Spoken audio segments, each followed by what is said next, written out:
Ô, mừng cả nhà, có trở tôi mới chi nè. Bữa đó cũng chưa tôi một sáng như xin đồ nè ha, ấy con này họ tôi mới chi thế. Ôi dô, mừng cả nhà, chỉ thông sen tên xin đồ con liều.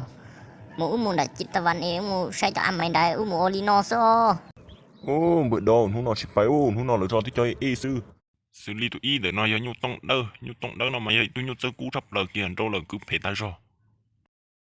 Tụi on để nó giờ cổ phá đỡ nó mà tôi thấy mò thiệt chơi cú thập lờ kia thế.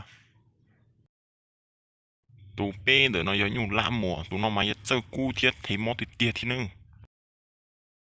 Tụi plau để nó giờ cổ phá đu nó mà giờ đâu là cứ phải ta rồi kia thế.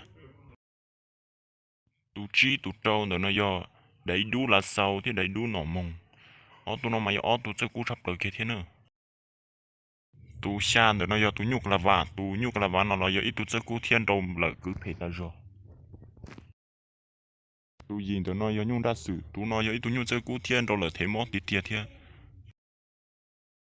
Tụi chua để nó giờ nhung ra đâu giờ ít tụi ổn đâu chơi cú thiên, dư rong thập lờ kia li hia. Tụi cầu để nó giờ tụi nhung mà lia là giờ nhung cầu mùa, tụi nó giờ ít tụi đâu chơi cú thập lờ kia thế. Tụi cầu ít để nó giờ tụi nhung tụi lông nó giờ ít tụi nhung chơi cú thập lờ kia. Trâu cứ phải ta kia kia.